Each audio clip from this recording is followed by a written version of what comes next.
नमस्कार, आप देख रहे हैं इंडिया बोल रहा है। मैं हूं आपके साथ विवेक शांडिल। क्या मिडिल ईस्ट में अमेरिका का चैप्टर क्लोज हो गया है? क्या मिडिल ईस्ट से डोनाल्ड ट्रंप का बोरिया बिस्तर बनने वाला है? बात सिर्फ जंग को लेकर नहीं है, बात अमेरिका के मिडिल ईस्ट के बेस को लेकर है। क्या अमेरिका अपने बेसिस को बंद करेगा? क्योंकि खाड़ी के देश अमेरिका के साथ नहीं रहना चाहते। जब अमेरिका इजराइल ने मिलकर ईरान के खिलाफ महाविनाश का चक्रव्यूह रचा तो इरादा साफ था, तेहरान पर बम बरसाएंगे, रेजिम चेंज करेंगे और पूरे मिडिल ईस्ट के सुल्तान को हमेशा हमेशा के लिए वॉशिंगटन के साथ ले आएंगे और ईरान का भी तेल अपना होगा और खाड़ी का भी तेल अपना होगा। मिडिल ईस्ट के अथाह तेल पर सिर्फ अमेरिका राज करेगा। लेकिन ट्रंप के इन हसीन सपनों को ईरान ने बारूद में मिलाकर धुआं बना दिया।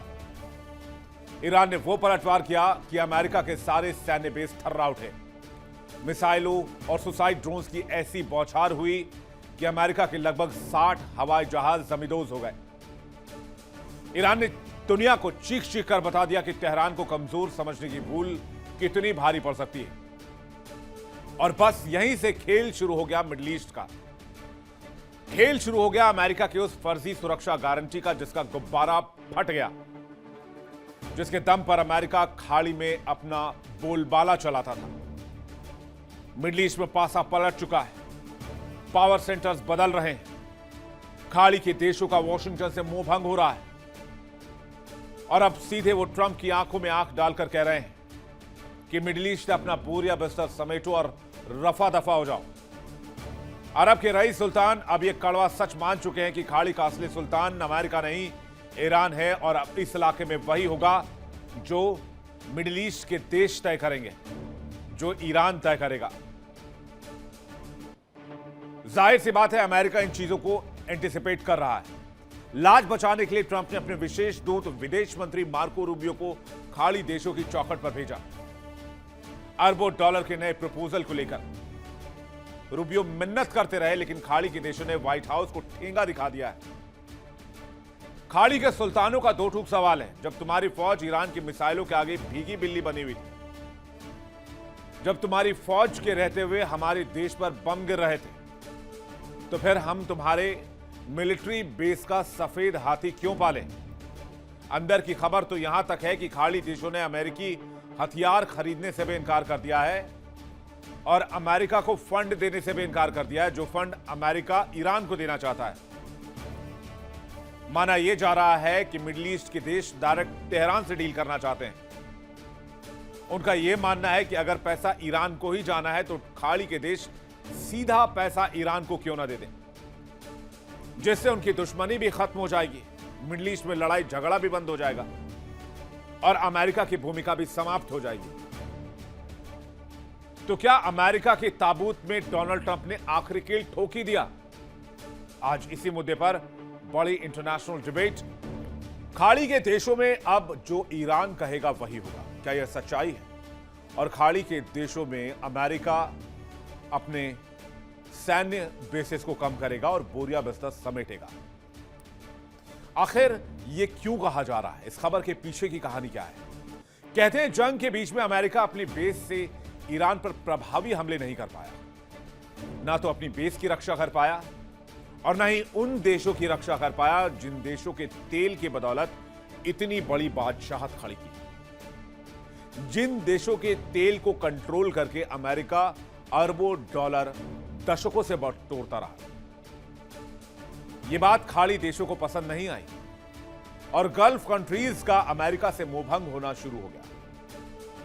मिडिल ईस्ट के देश अब अमेरिका के झांसे में नहीं आना चाहते, तो खाड़ी के देशों पर अमेरिका से भरोसा उठने लगा है। अमेरिका पर सुरक्षा का भरोसा नहीं कर पा रहे खाड़ी देश। खबर यहां तक भी है कि अमेरिकी बेस हटाने की मांग कर सकते हैं मिडिल ईस्ट के देश, क्योंकि यही वो अमेरिकी बेस थे जिसकी वजह से उनके ऊपर हमला हुआ। ना तो उनके पास अमेरिकी बेस होता और ना ही ईरान उन पर हमला करता, और उसके ऊपर सुरक्षा के नाम पर ही खाड़ी में अमेरिकी बेस बनाए गए थे कि हम तुम्हारे तेल की रक्षा करेंगे, हम तुम्हारे गैस की रक्षा करेंगे, हम तुम्हारे सरजमी की रक्षा करेंगे, हम तुम्हारे लोगों की रक्षा करेंगे। अमेरिका ना अपने बेस की रक्षा कर पाया और ना ही खाड़ी देशों की रक्षा कर पाया। और यह बात खाड़ी देश अच्छी तरीके से समझ चुके हैं कि हजारों किलोमीटर दूर बैठा अमेरिका क्या खाक सुरक्षा करेगा मिडिल ईस्ट की। जिस मिडिल ईस्ट में अपने छोटे से बेस को नहीं बचा पाया अमेरिका, वो किस शर्त पर या किस बुनियाद पर खाड़ी देशों की रक्षा की बात कर सकता है। जानकारी यहां तक मिल रही है कि अब अमेरिकी हथियार पर भी निर्भरता खत्म करना चाहते हैं मिडिल ईस्ट के देश।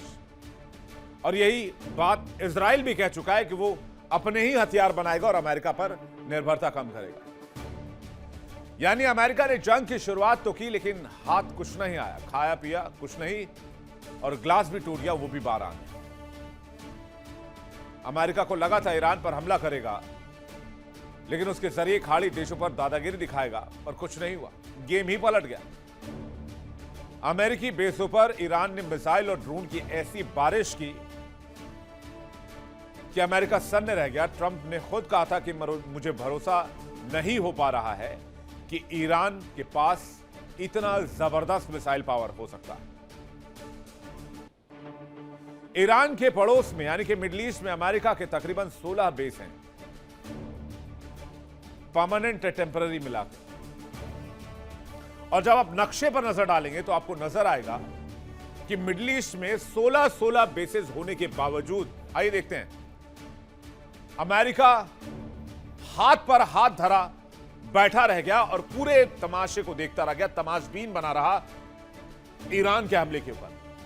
जॉर्डन से लेकर, सीरिया से लेकर, इराक से लेकर, कुवैत, बहरीन, कतर, सऊदी अरब, यूएई, ये तो वो बेसिस है जो परमानेंट है। इसके अलावा टेम्पररी बेसिस में टोटल मिला दिया जाए तो 16 बेस हैं। लेकिन इसके बावजूद इतनी बड़ी संख्या में मिलिट्री, आर्मी, सैन्य साजो सामान, 4 अमेरिकी एयरक्राफ्ट कैरियर, सैकड़ों की संख्या में डिस्ट्रॉयर्स, परमाणु पनडुब्बी, ईरान जीत गया और ना तो वो मिडिल ईस्ट की रक्षा कर पाए। जरा फुल स्क्रीन देखिए। कतर में अल उदीद एयरबेस सबसे बड़ा यूएस का बेस है। बहरीन में नेवल सपोर्ट का 5th फ्लीट का हेडक्वार्टर, कुवैत में कैंप आरिफ जान, बोहरिंग में अली अल सलेम एयरबेस, यूएई में अल धफरा एयरबेस, सऊदी अरब में प्रिंस सुल्तान एयरबेस, जॉर्डन में मुआफक साल्तल एयरबेस, ईरान में Al Asad airbase, Erbil airbase. Middle East के देश पूछ रहे हैं, हमने आपको जमीन दी, हमने आपको तेल दिया, हमने पेट्रोल डॉलर दिया, हमने आपको सब कुछ दिया, लेकिन बदले में हमें क्या मिला? खाड़ी के देश सिर पीटते रह गए। लेकिन एक इंपॉर्टेंट बात, खाड़ी के देशों ने ईरान पर कभी हमला नहीं किया, क्योंकि वो जानते थे कि जो देश अमेरिका के सामने नहीं झुका वो मिडिल ईस्ट के हमलों से भी घुटने पर नहीं आएगा। इसलिए ईरान से दुश्मनी का कोई फायदा नहीं। और अब माना जा रहा है जो ईरान कहेगा वही मिडिल ईस्ट मानेगा। अमेरिका के हारने के बाद खाड़ी देश अब नए गठबंधन की ओर रुख कर रहे हैं। नेटो के अलावा जीसीसी और अन्य देशों के साथ मिलकर एक नई रणनीति पर चर्चा की जा रही है। आखिर नया गठबंधन क्यों जरूरी मानते हैं मिडिल ईस्ट के देश, यह भी समझने की कोशिश करते हैं। वो मानते हैं कि अमेरिका से दूरी और नया गठबंधन बहुत जरूरी है। ईरान अमेरिका तनाव ने खाड़ी देशों की सुरक्षा चिंता बढ़ाई है। युद्ध के दौरान अमेरिकी सैन्य मौजूदगी पर उनको भरोसा नहीं रह गया। खाड़ी के देश नए गठबंधन के लिए तैयारी कर रहे हैं। यहां तक कि यूके और तुर्की के साथ भी रक्षा सहयोग बढ़ाने पर जोर दिया जा रहा है। और हद तो तब हो गई जब ये पाकिस्तान से भी बातचीत करने को तैयार है। इसके अलावा China, Russia, NATO, north Korea सबसे बातचीत कर रहे हैं कि कोई नया विकल्प चाहिए, वरना अमेरिका की ऐसी हरकतों से मिडिल ईस्ट के देश हमेशा असुरक्षा की भावना से घिरे रहेंगे। खाड़ी देशों का कहना है कि जब आप अपनी सुरक्षा नहीं कर सकते तो हमारा क्या करोगे? और जो दुर्गति मिडिल ईस्ट की हुई उसकी वजह भी तो अमेरिका ही है। इसलिए मिडिल ईस्ट के देश भविष्य में ऐसे खतरों का मोल नहीं लेना चाहते, यानी जंग किसी और की और नुकसान किसी और का। युद्ध की वजह से खाड़ी देशों को अरबों डॉलर का नुकसान हुआ। होर्मुज में तनाव और रुकावट से व्यापार प्रभावित हुआ, अर्थव्यवस्था तो चौपट हो गई। तेल गैस निर्यात ठप पड़ने से राजस्व का नुकसान हुआ। जंग के बीच 80 से ज्यादा ऊर्जा ठिकानों को निशाना बनाया गया। ऊर्जा ढांचे की सुरक्षा पर अतिरिक्त अरबों डॉलर खर्च करने पड़े, जिससे महंगाई, जीवन यापन में लागत बढ़ गई। युद्ध से खाड़ी देशों की असुरक्षा की भावना भी बढ़ गई और मिडिल ईस्ट की इकोनॉमी जो गर्त में गई, पाताल में गई, वो तो गई। इसलिए ये देश अमेरिका के खोखले वायदों से नाराज है।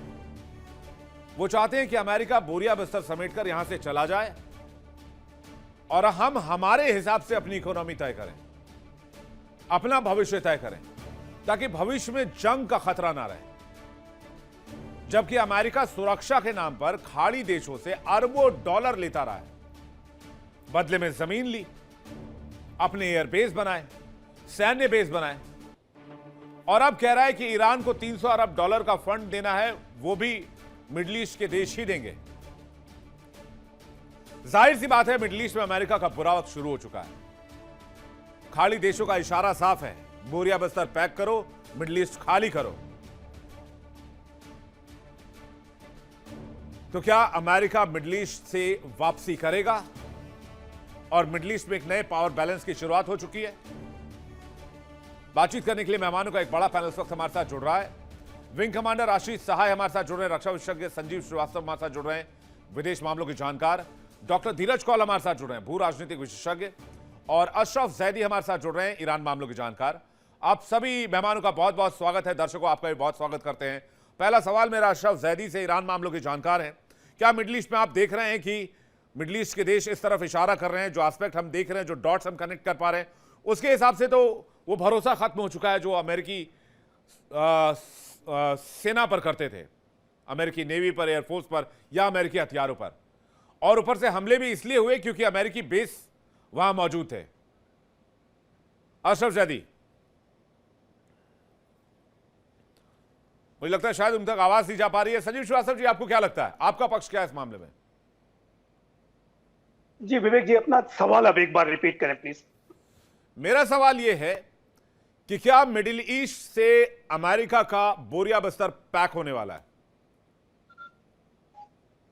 आंसर है एब्सोल्युटली नो, और ये बिल्कुल भी नहीं होने जा रहा है। और यूनाइटेड स्टेट्स ऑफ अमेरिका अपने जो प्रेजेंस को रादर कहीं और बढ़ाने के बारे में कदम उठाएगा, क्योंकि अभी जो ईरान की जो इस्लामिक रिजीम है वो एक IRGC लेड रिजीम है, और ऐसे में उसका बिहेवियर आगे आने वाले समय में कैसा रहता है, इसके ऊपर सवालिया निशान है। और अभी जो MOU पे हस्ताक्षर हुए हैं, जो भी सहमति बनी है, वो इस कंडीशन पे बनी है कि ईरान ठीक तरीके का व्यवहार करके दिखाएगा। यदि ईरान अपने किए गए कमिटमेंट्स पर कायम रहता है तो ठीक है, तो उसको आर्थिक मदद भी मिलेगी और वेस्ट एशिया के राष्ट्र भी उसमें शामिल होंगे, और ईरान के ऊपर लगे हुए इकोनॉमिक सैंक्शंस भी हटेंगे, और उसको उसके जो एसेट्स हैं, जो फ्रोजन एसेट्स हैं, वो भी डिफ्रीज होंगे। ये बात एक कंडीशनल तरीके से उसको बड़े कंसेशंस मिलने जा रहे हैं, प्रोवाइडेड कि वो अपने बिहेवियर को ठीक रख करके दिखाएं।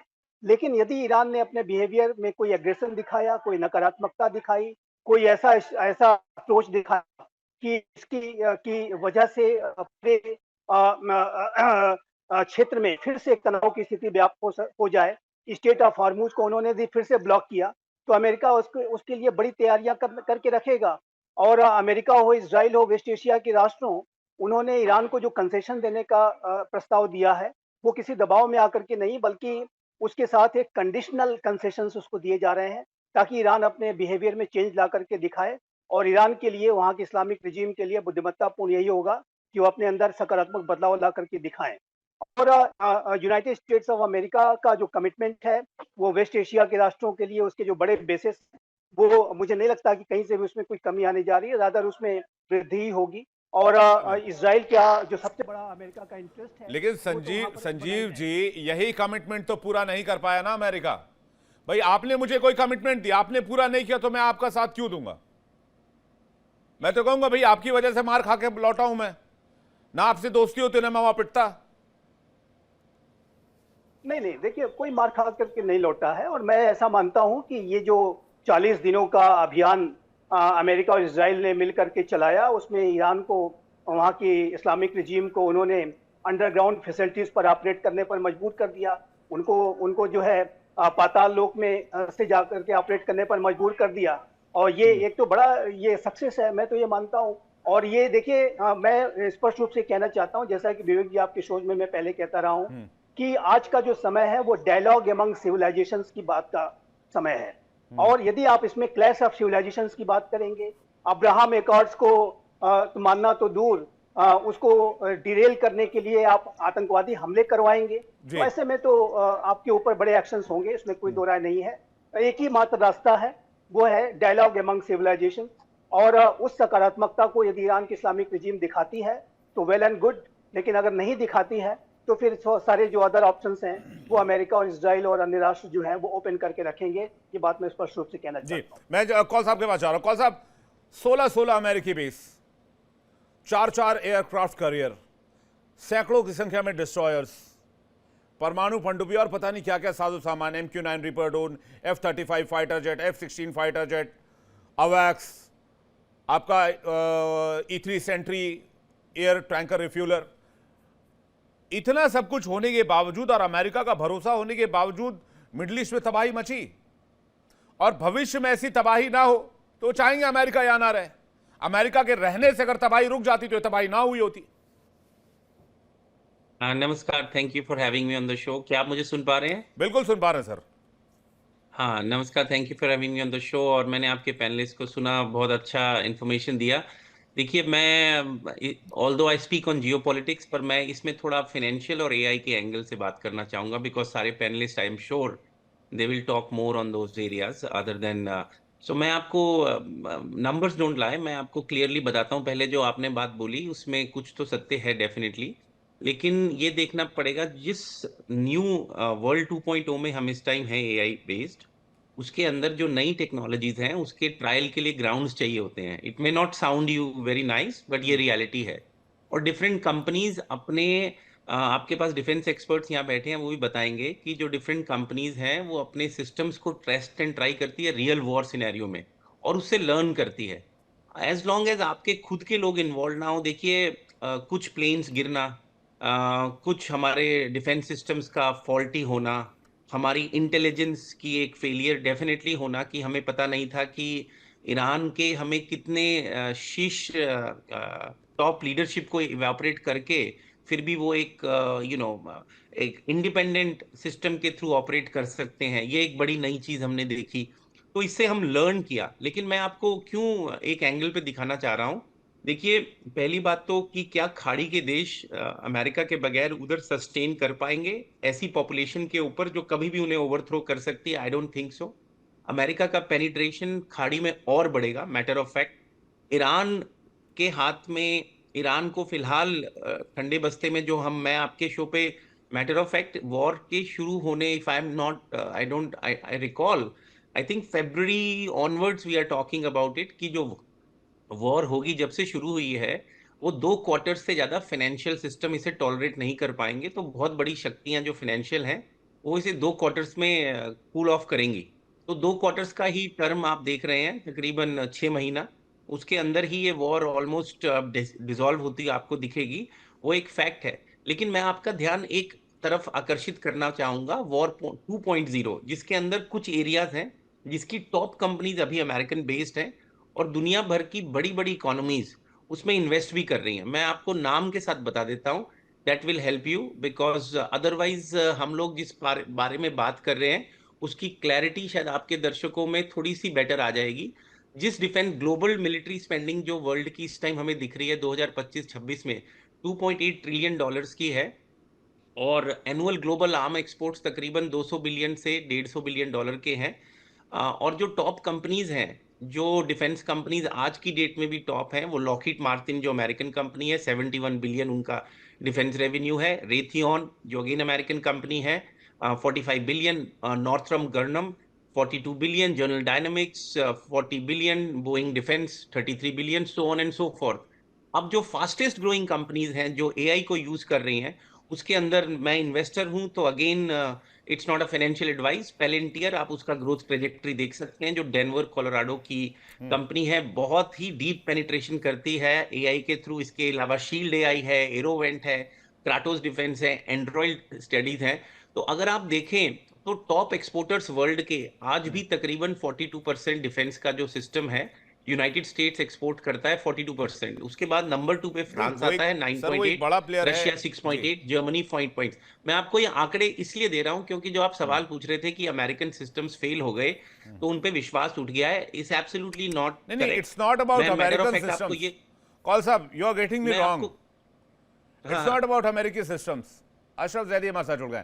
कौल साहब, इट्स अबाउट ट्रस्ट। तो यार ट्रस्ट डेफिसिट हो गया है। ट्रस्ट वो आपकी डेफिसिट, बात मैंने बिल्कुल- कौल साहब को बोला कि वो- कौल साहब अब मेरी रक्षा करना। कौल साहब बड़े जाने माने व्यक्ति हैं, बहुत पहुंच वाले व्यक्ति हैं। मैं किसी मुसीबत में फंसा, कौल साहब को फोन किया, कौल साहब ने फोन उठाना बंद कर दिया। तो मैं अगली साहब कौल साहब को क्यों बोलूंगा? बोले कौल साहब थैंक यू वेरी मच, आप अपना जो हमारा आपका रिश्ता है उसको यहीं तक, इसके बाद विराम देते। यही ट्रस्ट डेफिसिट मिडिल ईस्ट के साथ क्रिएट हो रहा है। वो अपनी सुरक्षा विवेक खुद जी- कर सकते हैं, इतना तेल है वो तेल बेचकर माला माल हो सकते हैं। उनको अमेरिका के विवेक भरोसे जी- की क्या जरूरत? उनको जमीन दिया, तेल दिया, पेट्रो डॉलर को मजबूत किया, डॉलर को मजबूत किया, बदले में क्या मिला? ईरानी मिसाइल और ड्रोन्स। हाँ विवेक जी, एक बात आपने जो पॉइंट आउट लास्ट में की, आई एम सॉरी मैं आपका ठीक से समझ नहीं पाया था।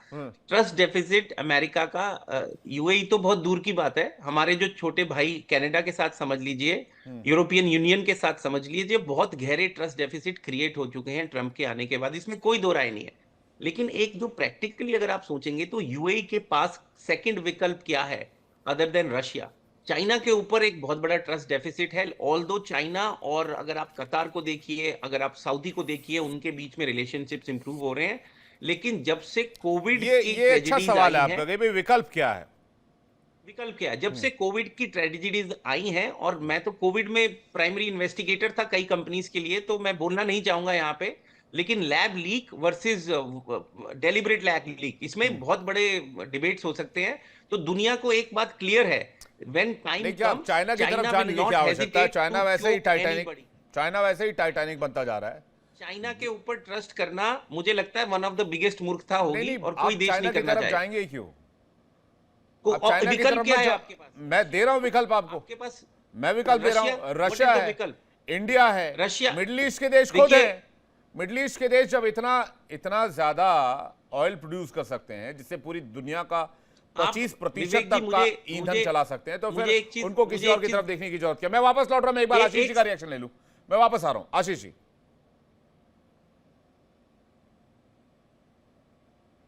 जो आपकी एनालिसिस थी, जो आपने प्रेजेंट किया था, उसके ही इर्द गिर्द शुरू में रखते हैं विवेक। एनालिसिस भावावेश वाली है अभी भी। जो objective analysis, why would anybody believe me if for 2-3 months I'll keep narrating something which is not good on data? 16,000 15,000 targets hit in Iran against 500 and lesser numbers hit in Gulf.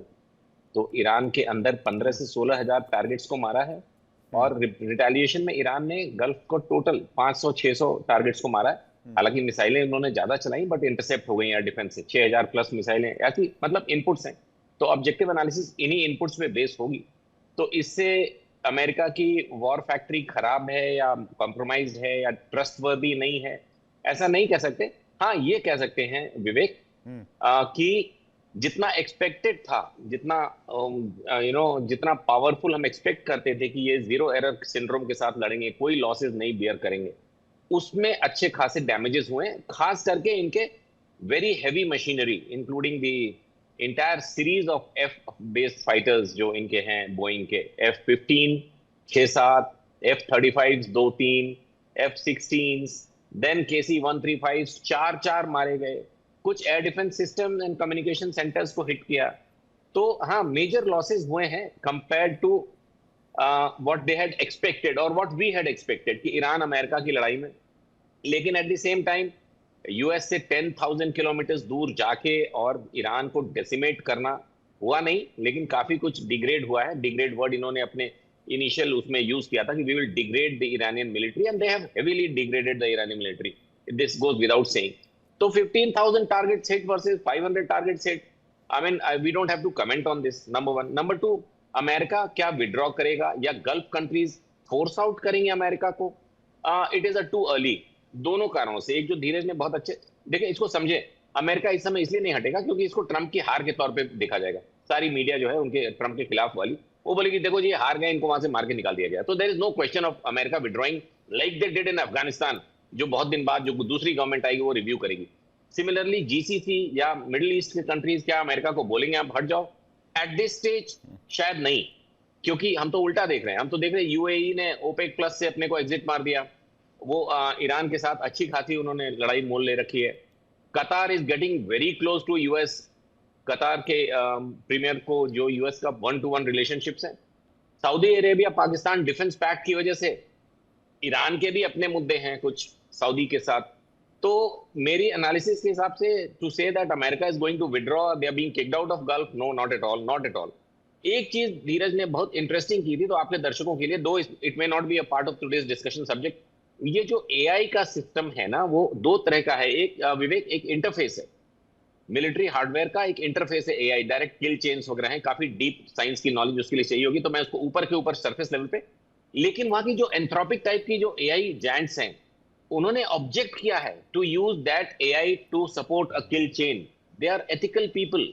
वो कह रहे हैं हमारे AI में, जिसमें extreme level of mapping है humans की, कि विवेक इस समय कहां बैठे हैं, उनका मोबाइल किधर है, वो किस कार से घर जाएंगे, उसको डिटेक्ट करके, और वो इसको अगर इंटीग्रेट कर दिया जाए एक वेपन सिस्टम के साथ, जो ये डिसाइड करे कि आशीष इस समय किधर है और उनको एलिमिनेट करना है, और एआई बिना ह्यूमन इंटरवेंशन के उसको मार देगा। तो Anthropic versus Department of War America में इस बात पे लड़ रहे हैं, और डिपार्टमेंट ऑफ वॉर ने एंथ्रोपिक को इसके लिए सप्लाई चेन रिस्क बता दिया है। These are very major issue.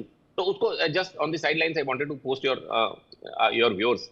America इस वॉर में अपनी कुछ वीकनेसेस को एक्सपोज कर दिया है, उनके हार्डवेयर की सप्लाई पे इसका असर पड़ेगा। इजराइल ने, आपने ठीक कैप्चर किया, इजराइल ने बोला है कि हमें अब डिपेंडेंट होना पड़ेगा अपने गोला बारूद पर। बिल्कुल। सिमिलरली गल्फ कंट्रीज भी यूरोप की तरफ देखेंगी। जी विवेक जी, मैं एक छोटा सा डेटा पेश करना चाहूंगा, क्योंकि आपने कहा कि थोड़ा सा ये इमोशन बेस्ड जो स्टोरी है वो आपकी थोड़ी सी इंक्लाइन लगती है। वैश्विक अर्थव्यवस्था को 1.3 ट्रिलियन डॉलर से 3.5 ट्रिलियन डॉलर का नुकसान हुआ है इस युद्ध की वजह से।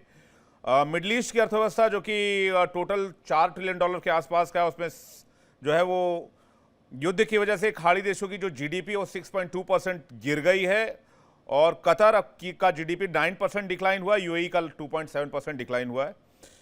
और अगर तेल और गैस के इंफ्रास्ट्रक्चर की बात करें तो 120 बिलियन डॉलर से लेकर 194 बिलियन डॉलर का घाटा हुआ है स्ट्रेट ऑफ हॉर्मुज की वजह से, क्योंकि रोज 13 मिलियन बैरल तेल गुजरता था। और कतर का गैस संकट बहुत बड़ा, जिसको रिकवर करने में लगभग 5 साल का वक्त लगेगा। अगर इतना नुकसान अमेरिका के साथ रहते हुए हो जाए तो मुझे लगता है अमेरिका के साथ रहने की बहुत ज्यादा गल्फ देशों को आवश्यकता है। मेरा पॉइंट ये था। मैं इस पर थोड़ा जैदी साहब का जवाब ले लो, फिर मैं वापस सर आपके पास आ रहा हूं। जैदी साहब।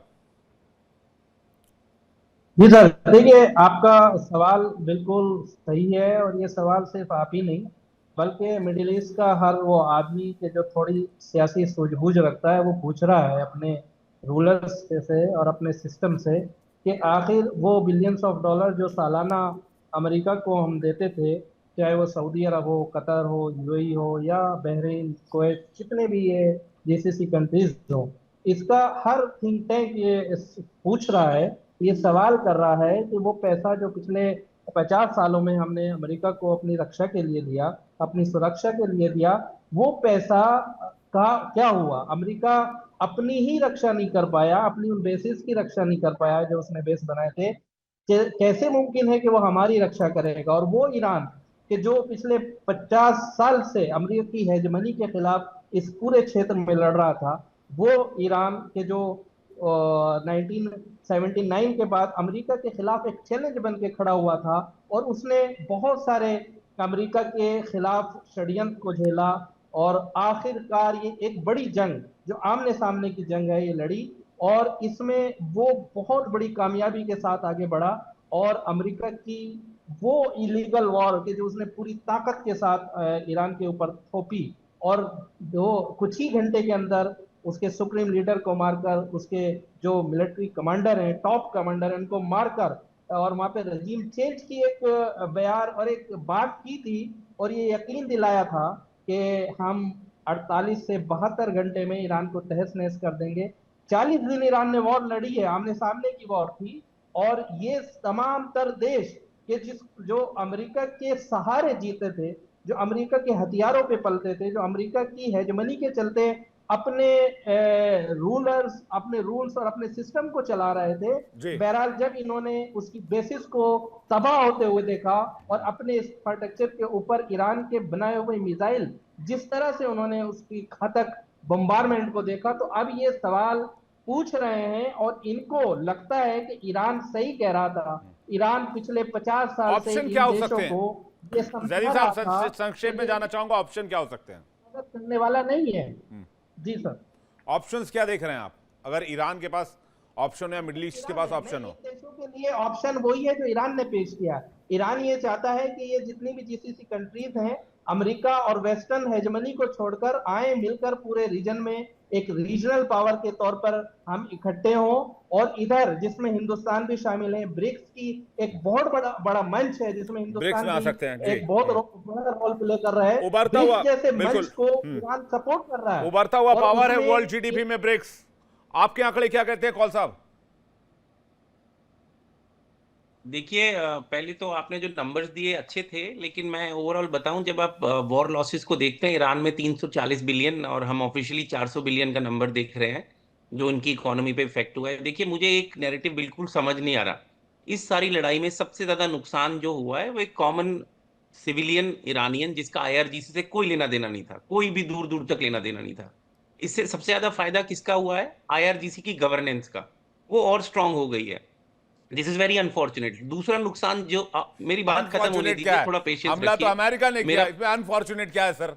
हाँ, मैं अपनी बात खत्म कर लूं, इनका आंसर मिल जाएगा जल्दी से प्लीज, दूसरी थोड़ा बात जल्दी जो, रखिएगा। हाँ प्लीज बी पेशेंट। हाँ। तो दूसरी बात जो हुई है उसमें डेफिनेटली कहीं ना कहीं आपका ने जो पॉइंट आउट किया, ऑल्दो 1% से भी कम फेलियर रेट था, जो आपके डिफेंस एक्सपर्ट बिल्कुल सूद साहब आशीष जी ने बिल्कुल पॉइंट आउट सही किया। बहुत ही कम वॉरहेड्स जो लैंड हुए हैं, और जो ऑब्वियस डिस्ट्रक्शन कटर को अगर आप छोड़ दीजिए तो वो लिमिटेड है। ये बात बिल्कुल सही है, मैंने आपके शो पे कई हफ्तों से बोला है कि 2 से 3 साल उनका जो एलएनजी का इंफ्रास्ट्रक्चर है उसे रीबिल्ड करने में लगेंगे। लेकिन नेट नेट अगर आप उठाकर देख लें तो वर्ल्ड इकोनॉमी को इससे बहुत बड़ा झटका लगा है। हमने ये देखा है कि ईरान ने 2 बारी नहीं सोचा वर्ल्ड की इकोनॉमी को चोक करने से पहले, एक नेचुरल वाटरवे जिसके ऊपर उसका कोई अधिकार नहीं है चोक करने का। और दूसरा, वो जो टेरर आउटफिट्स की बात करते हैं हिजबुल्लाह में, हमास में, उसके ऊपर भी उन्होंने कुछ कमी नहीं की। जो स्टिकिंग पॉइंट था, मैं पहले दिन से बोल रहा था, न्यूक्लियर, उसके बगैर तो ये वॉर रुकेगी ही नहीं। और तीसरी बात, आज मैंने आपको 6 महीने का पहले टारगेट दिया था ये वॉर के कूल ऑफ पे, मैं आपको एक और नया टारगेट देता हूं। ईरान कभी भी वर्ल्ड आईआरजीसी के हाथ में ईरान नहीं रहने देगा। आज नहीं तो 1 साल बाद, नहीं तो 2 साल बाद। और मतलब दोबारा कभी भी स्टेट ऑफ मतलब होर्मुज को बंद करने की आईआरजीसी जिम्मेदारी भी ईरान पर। मैं ये 2 लाइनें पढ़ना चाहता हूं, वो कत्ल भी करते हैं तो चर्चा नहीं होती, हम आ भी लेते हैं तो बदनाम हो जाते हैं। तो ये इस तरह की कहानी सुना रहे सर आप। संजीव श्रीवास्तव कुछ कहना चाह रहे हैं? लिमिटेड टाइम है, मैं जल्दी जल्दी रिएक्शन चाह रहा हूं। जय साहब एक सेकंड दिएगा। संजीव श्रीवास्तव जी। हाँ देखिए, ये मैं जैदी जी से मैंने बात सुनी है और मैं उनसे एक बात पूछना चाहता हूँ जी। कि ये जो सवाल जो उठाए जा रहे हैं, वो यही सवाल उठाए जा रहे हैं कि अमेरिका ने हमारी मदद क्यों नहीं की? क्या ये सवाल नहीं उठाए जा रहे हैं कि ईरान ने बेगुनाहों पर हमले क्यों किए? ये सवाल क्या वेस्ट एशिया में नहीं उठते हैं? क्या वहां के लोगों के पास इस तरीके की समझ नहीं है? जाहिर है कि आपका जो आकलन है बिल्कुल गलत है, और मैं ऐसा मानता हूं कि ये जो वेस्ट एशिया के राष्ट्रों ने बहुत ही रेयर जेस्चर दिखाया है। ईरान के सारे हमलों के बावजूद भी और सारी कैपेबिलिटीज और रिसोर्सेस होने के बावजूद भी उन्होंने अगर कोई कमबैक का ऑपरेशन लॉन्च नहीं किया, ठीक है, तो उसको आप ग्रांटेड ईरान जिम्मेदार क्यों नहीं माना जाए? अशरफ जैदी, उसके बाद आशीष सर आपके पास आ रहा हूं। सर जी। हाँ सर, देखिए पहले बात तो मैं एक सवाल का बार बार जो अमेरिकन मीडिया से आता है वो ये कि आईआरजीसी कमजोर हो रहा है, ताकतवर हो रहा है। अरे आईआरजीसी ईरान की ऑफिशियल फोर्स है। आईआरजीसी है कि जो ईरान को बचा रही है, ईरान के लोगों को बचा रही है। वो मरने वाले वो भी आईआरजीसी है। सड़क पर खड़े होने वाला हर शख्स आईआरजीसी में अपने को शामिल रखता है वहां पे। ये चंद एक लोग जो अमेरिका के पेड हैं, जो हमेशा ये दिलासा दिलाते हो तो अमेरिका में बैठे हुए हैं, यूरोप में बैठे हुए हैं, तो वो डिसाइड नहीं कर सकते कि ईरान क्या चाहता है और ईरान की जनता क्या चाहती है। बल्कि ईरान ने 40 दिन इस वॉर को लड़के, सर दूसरा ये कि वो नेचुरल वाटर उसमें कोई नेचर वाटर नहीं है, या उसके ऊपर बिल्कुल ईरान का international कब्जा, water है, ईरान आपके का कहने से वाटर कोई है, नहीं हॉर्मोज ये जो स्ट्रेट international या water ईरान है। का वाटर देखिए है। ये देखिए इस पॉइंट पर कई बार डिबेट हो चुकी है। मैं चाहता हूं कि भाई क्या मिडिल ईस्ट के पास कोई और विकल्प है, क्या क्या ये चर्चा हो सकती है? आशीष सर, क्या ब्रिक्स का ऑप्शन है?